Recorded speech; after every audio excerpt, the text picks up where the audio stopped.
3, 2, 1. Here we go!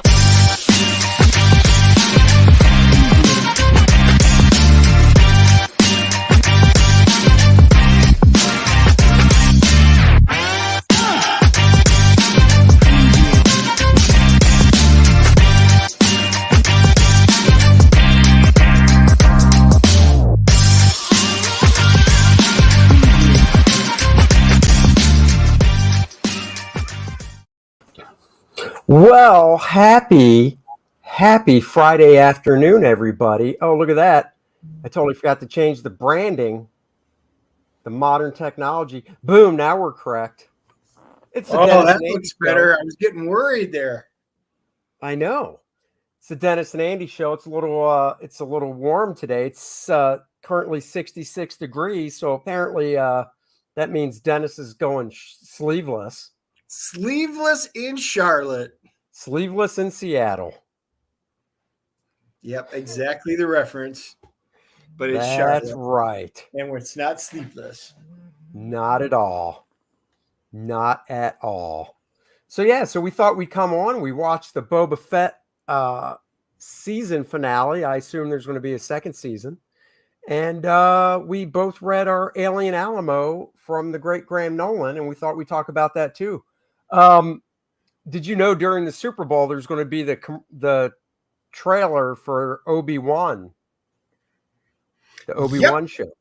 Yeah, so you did know that. I did. I'm crossing my fingers on the Obi-Wan.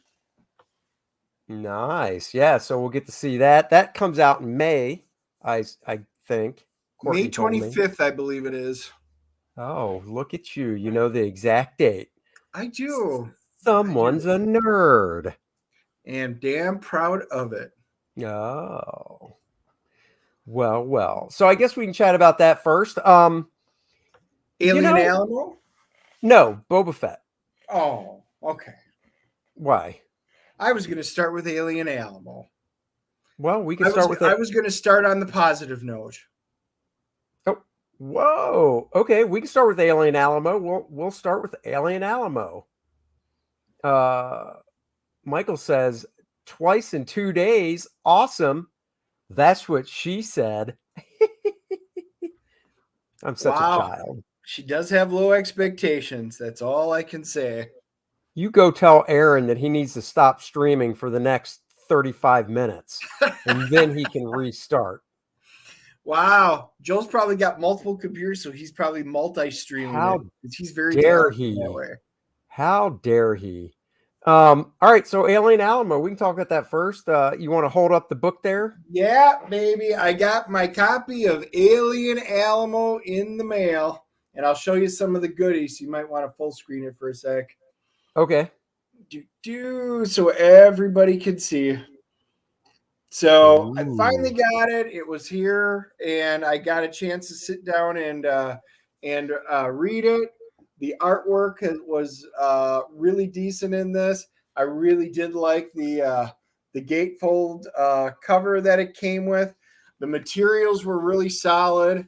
Again, I liked it. You've got the glossy down here and then the matte background. So, there was some definite quality. I think Graham put some really nice work into it.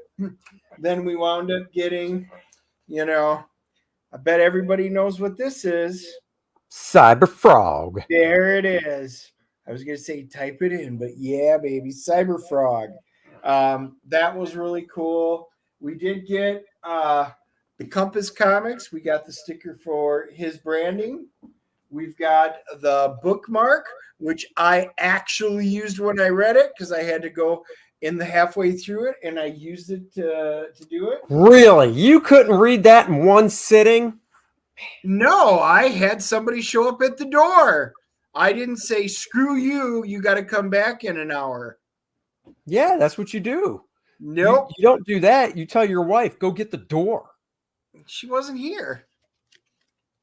I'm just hearing a bunch of excuses. I hope you talk to your wife the way you tell me to talk to mine. Something of tells course me not. I'm not stupid. Ass. I'm not stupid. Why would I do that? And then this is a really good picture, another sticker that he sent. there's our little invaders from outer space. I believe that's a die cut sticker too. It does. It is indeed. I'm not pulling it off, but yes, it is die cut. Oh yeah, on the phone. Look at that. He is multi-talented. Yes, he is. So I also did get, you don't need to full screen that. When he had put out the Chenoo, Andy had gotten it, and I hadn't put it in order before it had closed. So I was hoping, and he did. He had the Chenoo on there. So this was pretty cool. This was an interesting story. It takes place in 1957. I believe it was Texas. Ranchers. So if you guys think of like an old episode of Lassie. Well, yeah, it has that. I wasn't going to say Lassie, but yeah, it takes place in 1957. The Russians, of course, that year launched Sputnik into orbit, and this deals with a World War II veteran, Travis Houston, and his son. The mother has passed on. Spoiler alert. That's not integral to the story. And the father definitely has some PTSD issues and stuff from the war. These aliens come down to invade, and Travis, his son, and a couple other of the ranchers have to basically fend them off. It definitely, knowing Graham. So we both know Graham. I know him a little bit better than Dennis does. You can definitely see his interest in the fun horror movies from like the 50s and the 60s. It has that vibe. The Chenoo had that vibe too, which is cool. Art wise, since I'm more of the art guy and I leave the story stuff up to Dennis, art wise, Graham kind of went a little different route than what he did, I guess you say, on the Chenoo. And what I mean by that is I got a real Disney feel, cartoon animated type feel from the way he was drawing the dog and the way he drew the horses. He gave them more expressive eyes than just, super realistic.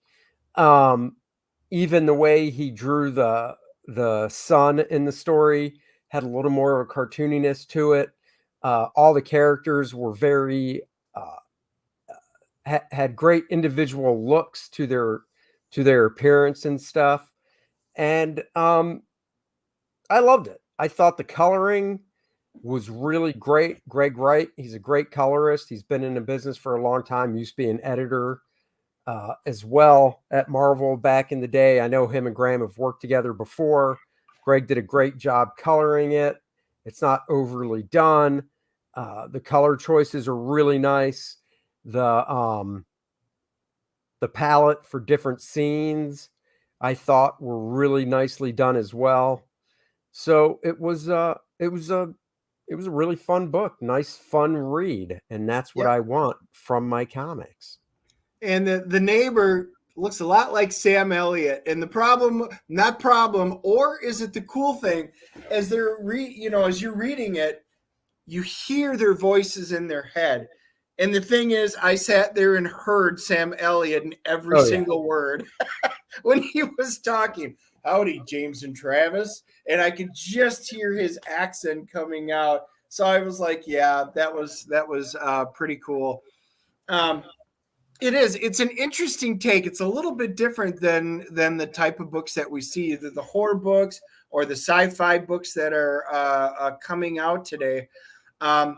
This winds up almost being like a prequel, and I kind of liked where it went because it's all about these creatures that wind up coming down from outer space, and it looks like they start surmising that he sees the sun sees the asteroids coming down, and he thinks it's Sputnik, and it's not. It's just a bunch of old rocks, and he can't sell pieces of old rocks. So that was really great. But then you see all of a sudden the creatures start coming out of the rocks, and they start finding out they're very crab-like looking creatures, and they've got a pretty interesting ability when they turn their butt and point it at you. So it winds up being a cool story because you're dealing with technology from the 1950s.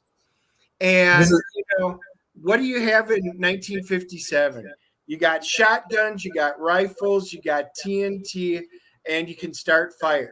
So, I mean, that's all they have to go up to, whatever these creatures are. And all the ranchers get together, and the entire book is basically, we need to stop these creatures because they wound up killing a bunch of their friends and melting them. And it was cool. The artwork, and I agree with Andy, the artwork was really decent in how it was portrayed. Like even there, you don't even see some of the word bubbles like you do in the actual comic, and you can tell what the story is without even them saying a word. This is one of my favorite pages. Just the acting on the page, the storytelling Graham has going on, beautiful establishing shot. Like I said, I thought the colors were really well done. I love the sun coming up with the yellows and oranges, and then you see the purples and blues fading. The sun coming into the kitchen, his dad's making him breakfast. Just great acting, great expression. I mean, I expect that from Graham. He's a top-notch storyteller and artist. So really, really fun stuff. I like the way he resolved the story. No spoilers. And then he even did what a lot of movies do these days, which you could say is an after credit scene. Now, obviously, there's no credits at the end of this book, and then you skip a page and go to it. You just see it, but it's cool. It gave me that feel of an after credit scene. And once again, without giving anything away, if you get it, you read it, you'll see why. Yeah. Unfortunately, he's closed the campaign, so you can't get it anymore. But knowing Graham, when he does his next project, I'm sure that there will be a tier where you can get this project as well. Actually, let me see, because let's that's what my hope is that he'll do that, because I got to pick up the Shanu a little late, so hopefully he will. I just want to see if in his new campaign, if there's a tier or not, or if he's just solely focused on the book, the one book for this campaign. So let's take a look. His current campaign is giant-sized, two-fisted, manly tales. Dun, dun, dun, dun. So let's see if he's offering. Yes, so you can get Alien Alamo here. So if you missed out on Alien Alamo, you can just pick it up at the giant-sized, two-fisted, manly tales campaign. I will put that link in the comments here, so you can easily get to it. And this is his new campaign. And of course, there's a tier where you can get the Shanu, Alien Alamo, and giant-sized, two-fisted, manly tales. So definitely check that out. Yep. On the CGC side, I'm going to look at it as a contained story. And I thought it was really decent. It was a really solid story. I thought the artwork was great. I was going to give it an 8.0 as a solid standalone story. However, the after credit stuff, as you put it, and which changes the entire dynamic about what will be happening, leaves me on the edge of my seat, hanging, going, "Oh, damn, that I didn't see coming," and it was a really cool ending. So I'm definitely jumping up to an 8.5, because now I want to know what's going to happen, and I'm hoping that means he's going to do a complete follow-up, and that's got me wanting the next issue, which means Graham did his job. Yes. Well, Graham's already said that the next book is going to be, oh God, the ghosts of, I can't remember. I don't want to butcher the title, but basically it is a connected universe with the Shanu, Alien Alamo, and the third book he's going to do after giant-sized, two-fisted, manly tales. So they will connect. So it won't be a direct follow-up to Alien Alamo, but there is a through thread or whatever. Nice. Yep. to it. I enjoyed it. I'm really glad that it showed up, and I had a chance to read it. It was great job, Graham. Next time I talk to you, might have to get you a Chinook beer. Oh, Right?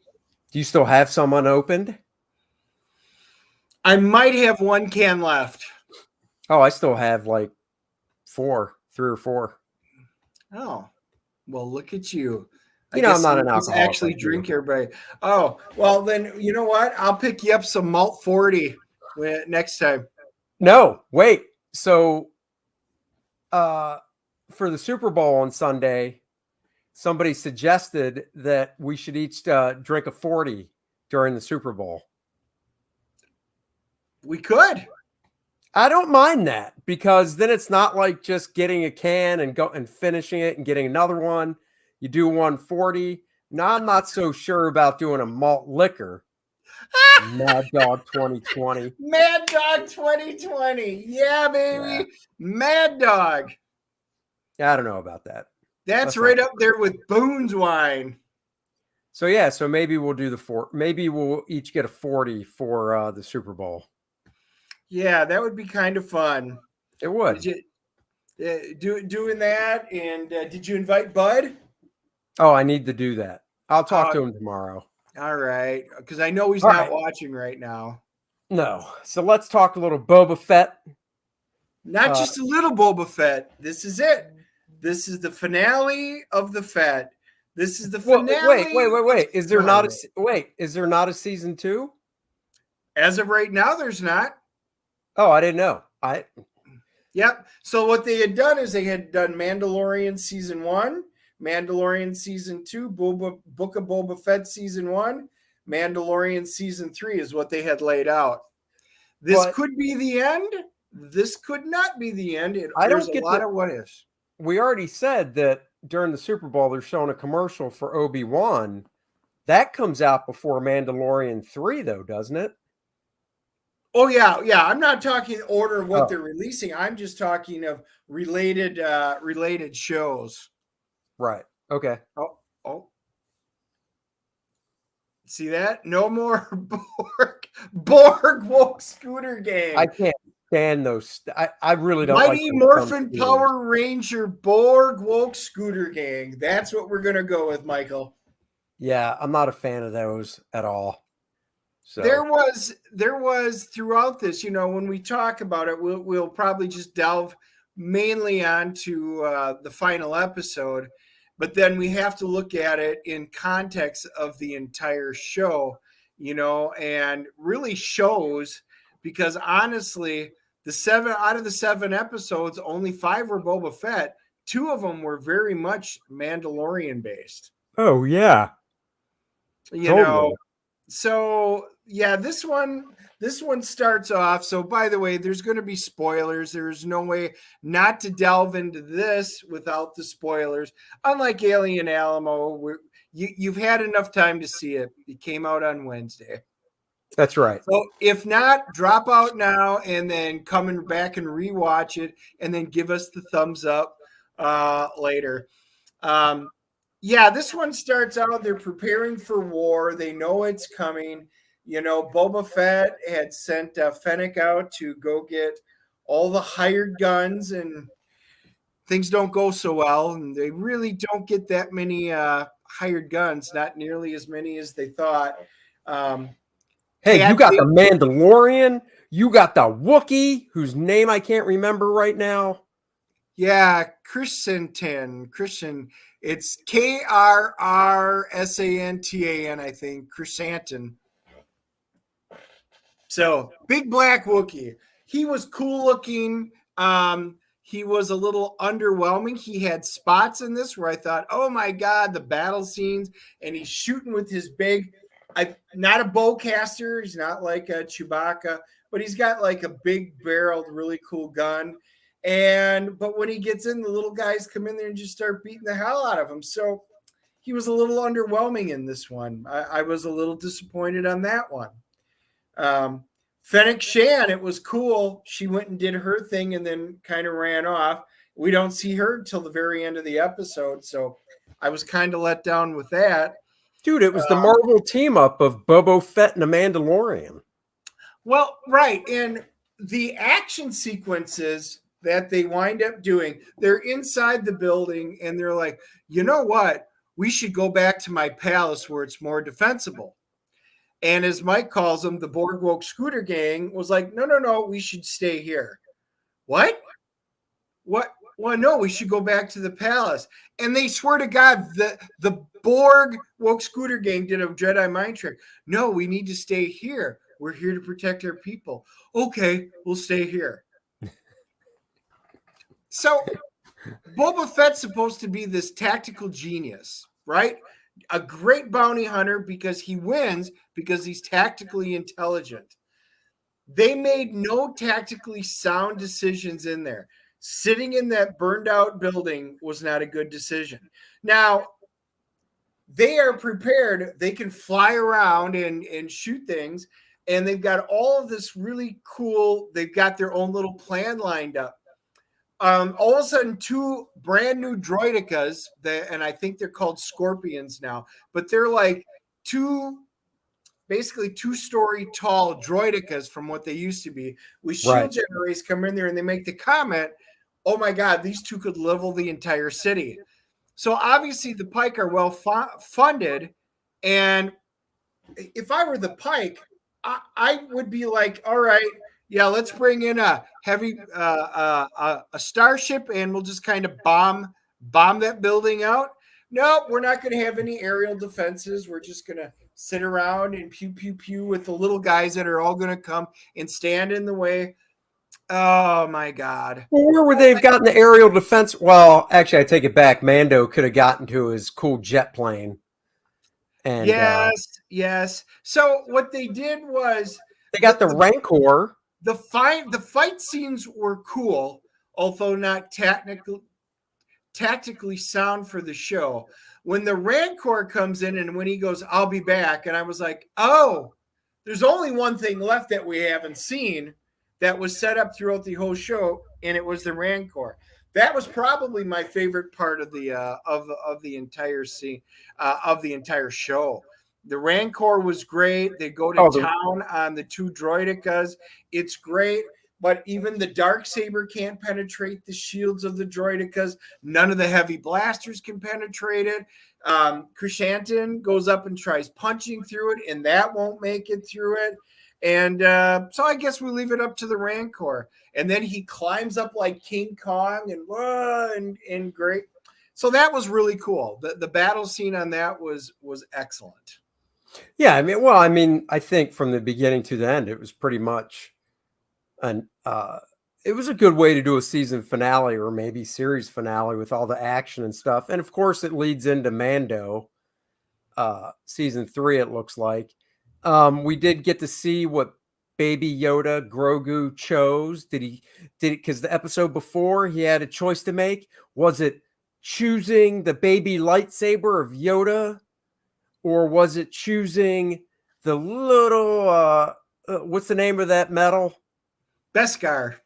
The little Beskar shirt armor that was made for him, which I got to admit I thought was super cute. Yep. I mean, that was adorable.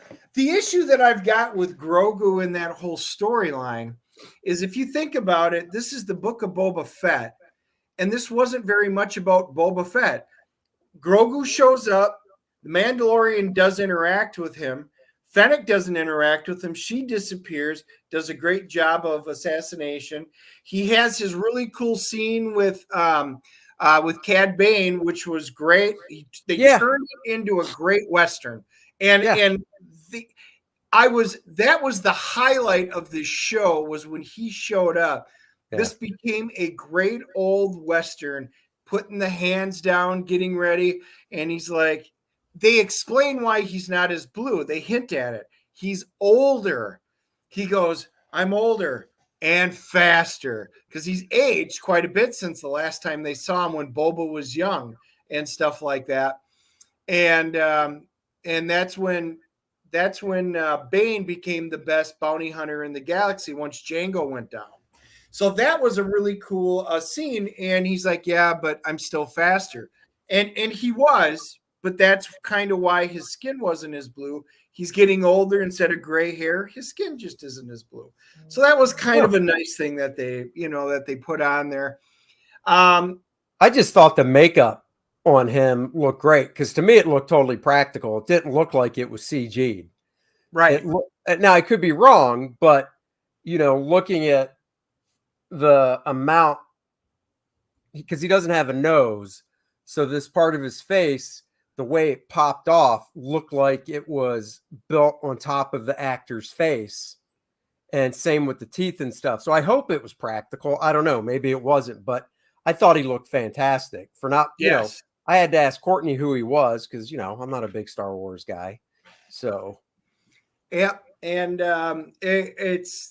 I've got a feeling Star Wars is going to go the way of Marvel and Disney because, there's a great fight. And like I said, there's spoilers. He goes,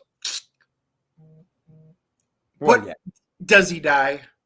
So they show him laying there after Boba knows he's outmatched, he's lost. But the one thing I liked is it goes all the way back full circle to the beginning of the series where he gets trained by the Tusken Raiders because that storyline was interesting. It was, and I thought that was really cool that they well, and I guess you kind of knew as the show progressed that they would have to touch on that. Because why show it if they're not going to touch on it? But it was cool that he used, to finally defeat that dude. What was the guy's name again? Cad Bane? Yeah, to defeat Cad Bane, he didn't use a blaster. He used the weapon that he made with the Tusken Warriors. So that was pretty cool. Yep, and he stabs him, and then you see him looking down. He makes his comment, and you see the little light beeping in his chest, kind of like Boba Fett's vitals and stuff. And it's still beeping. We think he's dead, but is he going to be dead? They can't kill off a character that cool, just like the Marshal. He was all the women's favorite. Everybody I've talked to has been excited. Timothy Oliphant, can't go wrong. Nope. So the one thing I can say is the casting of all the characters in this were great. I have no complaints about any of the casting. My complaint about this show is it never knew what direction it wanted to head. So, for example, think about it. Grogu, he shows back up, the girl winds up bringing him back to the Mandalorian. Notice Grogu and Boba Fett never interact. They never even see each other. The part with Grogu and the Rancor was great. Then they're falling asleep together. That was kind of adorable. I liked when the Rancor tried to eat the Mandalorian, but because of his Beskar armor, he couldn't crunch through it. Yes. Yes. And the noises it made, ting. Yeah. Ting, he's like, and he's on the ground. And I did like what Grogu was, and I kind of knew what the answer was going to be from the last one because their new spaceship, he doesn't use droids. They have just enough room in there for a little Grogu. So you kind of knew where this was heading. The entire woke scooter group fight scene made no sense whatsoever. No, that was lame. It was lame. It was worthless. It was tactically stupid in every way. Even when they were going up and they need a cycler and she goes up top, the two of them, to try and peg him off from the top. Nothing made sense. The Marshal, he winds up getting taken out, and obviously, but the town people show up, and the town people, which are not fighters, even though they were trained a little bit, wind up routing all the hardened pike warriors, which of course also didn't make a lot of sense. The action was fun, but it did not make tactical sense. None of this did. No. Yeah, it was just like with the show in its entirety. It had its good points and its bad points, but the direction the show took with the choices that they made, the entire Luke sequence, the 2 Mandalorian episodes are basically feel like member berries. For those of you South Park fans out there, this was all member berries. And everybody was talking about, oh, Harrison Ford's coming back on there.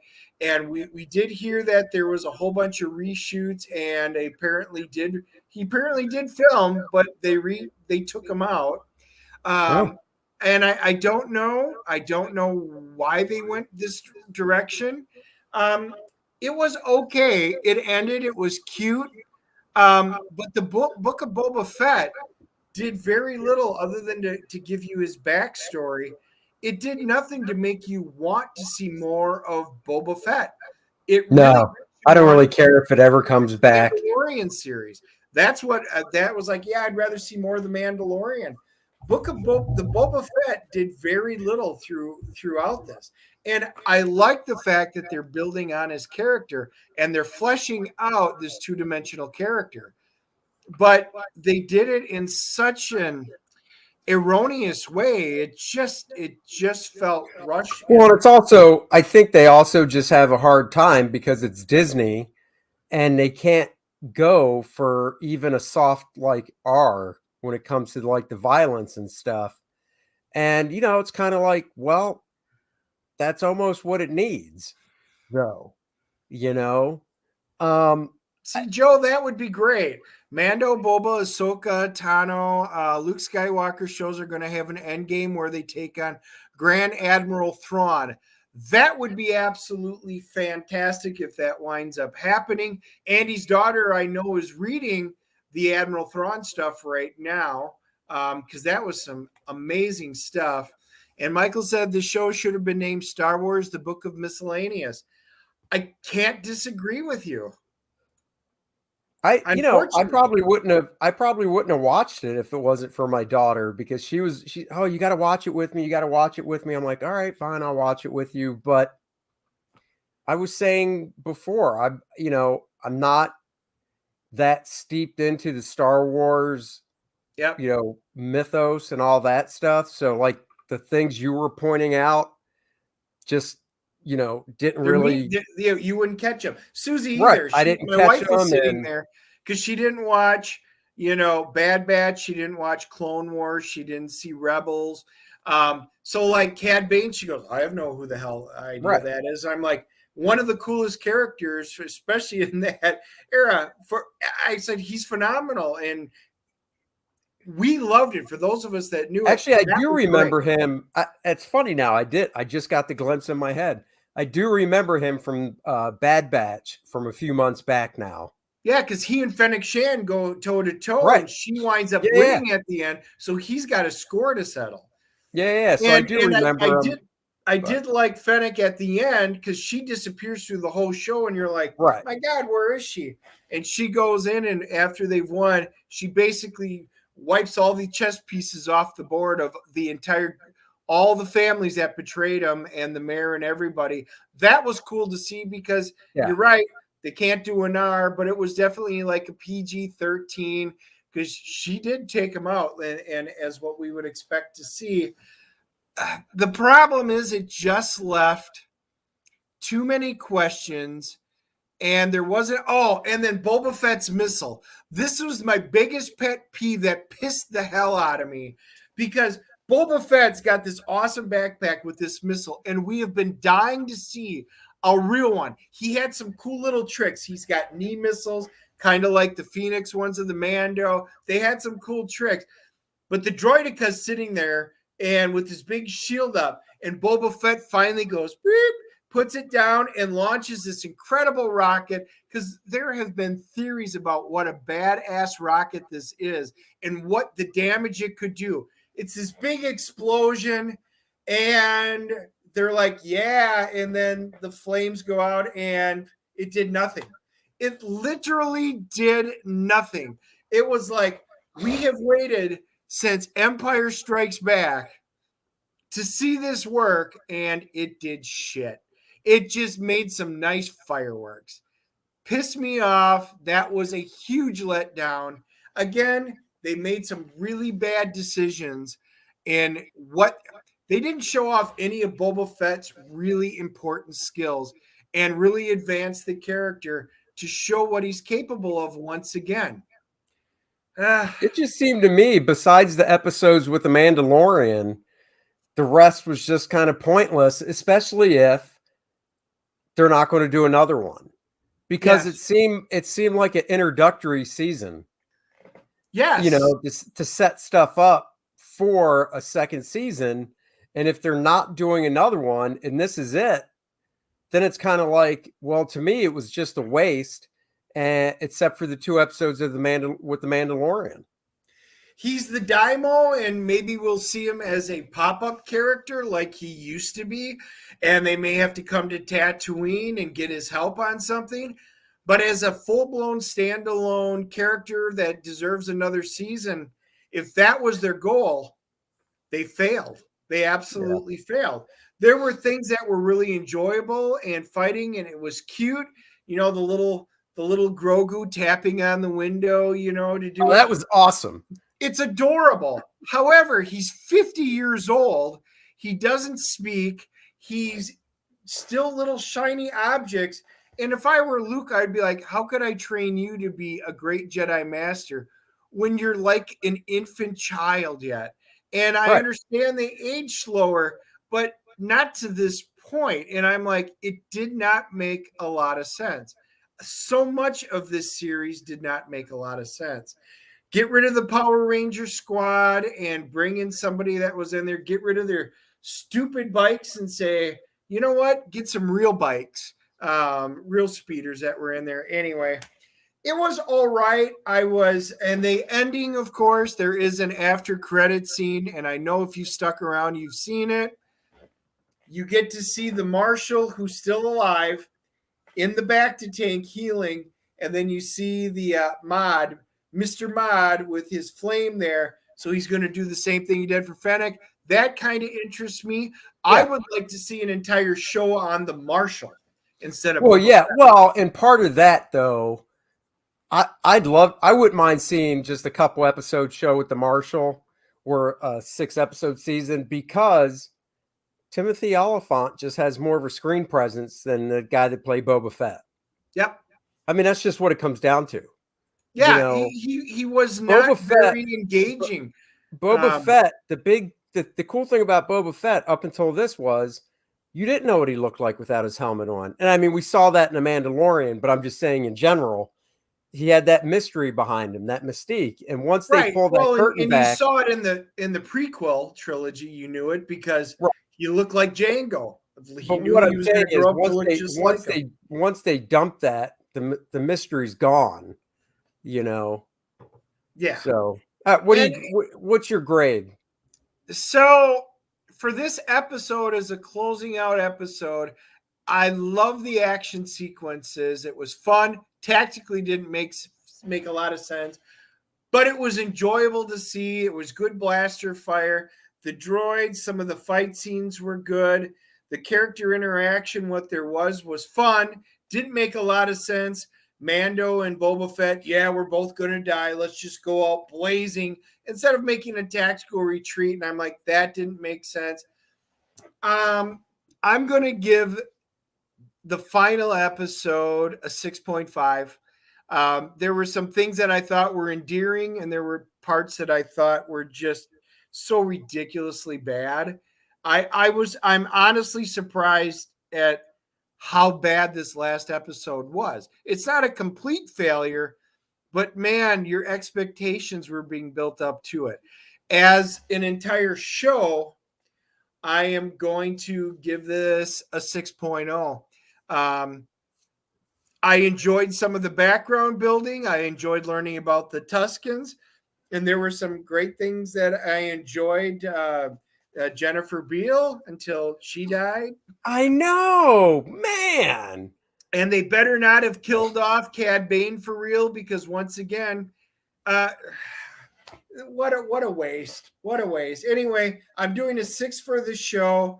It's still better than the shitty Star Trek that they've been putting out. But man, all my great franchises, they're just falling slowly to the wayside. I know you've got this, you've got Star Trek, the other great franchise falling away is the Packers. I mean, it's just not there for you, big guy. Wow. The man who comes in behind me on everything, his team, his person, still disses me.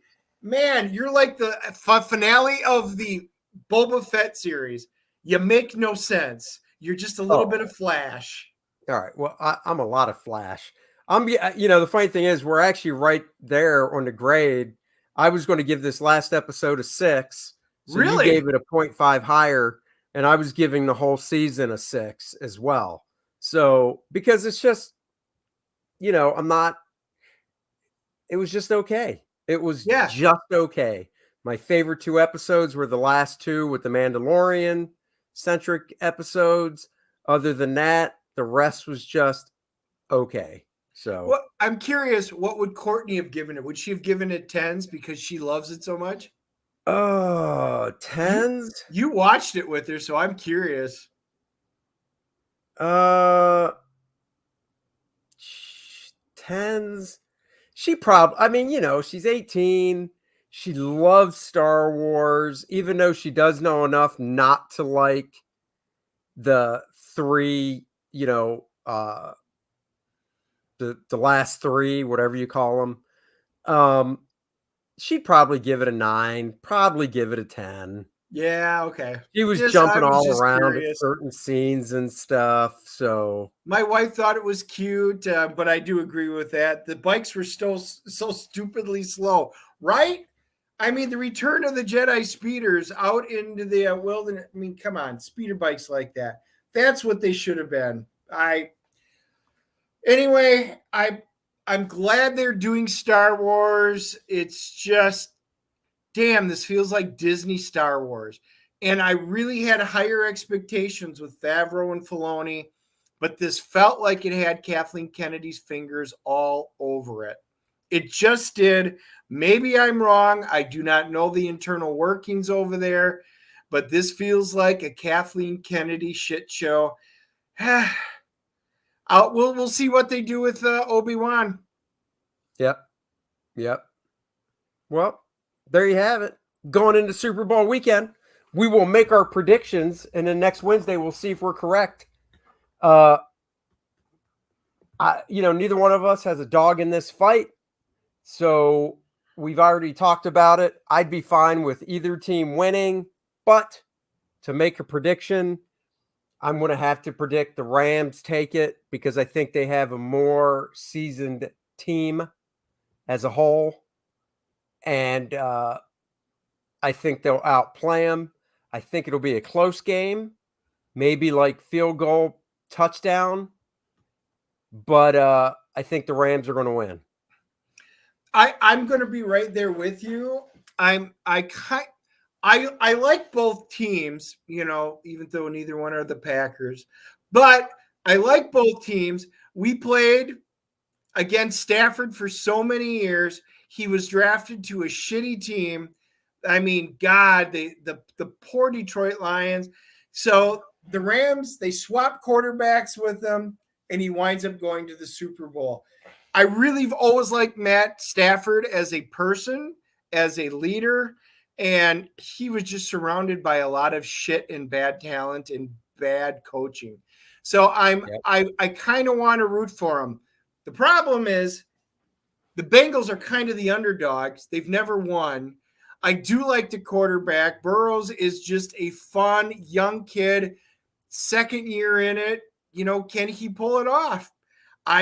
If he did, that would just be, in my mind, an upset.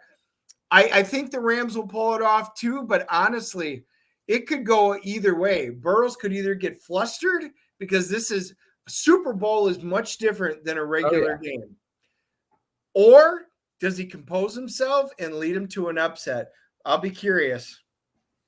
Michael says, wait, the Cowboys didn't make the Super Bowl again. Andy, say it ain't so. Where's the Giants in the playoff? Oh, that's right. He's going Bengals 21, Rams 17, just like the Giants did to the Patriots. We'll see. Like I said, I'm like Dennis. I'm torn because Stafford has been around for 12 years, and it's about damn time he's on a good team. And it would be great to see him win. But man, the Bengals, this is their third time to the big game. They've never won it seeing a second-year quarterback win it would be really cool. So I'm just hoping for a really good game. But like I said, my prediction is the Rams by either a field goal or a touchdown, and that's that. Yeah, I think it'll be Earlier probably on, pretty Joe close Bernardo game. said that we should drink the Cobra Kai Coors Light beer. Oh, that Coors. I don't know if I can do that. Wait, Cobra Kai, Coors Banquet. Dude, I just had Coors Banquet a number of weeks ago. We wound up going to, is it Thirsty Beaver? Yep. We went to the Thirsty Beaver, and which is a little dive bar, which is great. And they only have locals, not my type of beer, but they had the Coors Banquet. I had never even heard of Coors Banquet because to me that's not beer. But it was either that or Pabst Blue Ribbon or Miller Lite or Bud Light. I'll do it. I drank it, and it tasted just like regular original Coors. So I don't know if it's any different, but I did have a banquet. There you go. All right. Well, there you have it, guys. Everybody, we hope you have a great weekend. We will be back on Wednesday, of course, at 5 o'clock, per usual. Maybe we'll have a guest. We shall see. Until then, everybody have a great weekend. Please like and subscribe to the channel. Hit the notification bell so you don't miss a show. And go back. My book, First Man, Learning Curve is the title of the story. Great superhero fun in action. Here's the trailer. We'll catch you guys next time. Bye, everybody. Live long and prosper.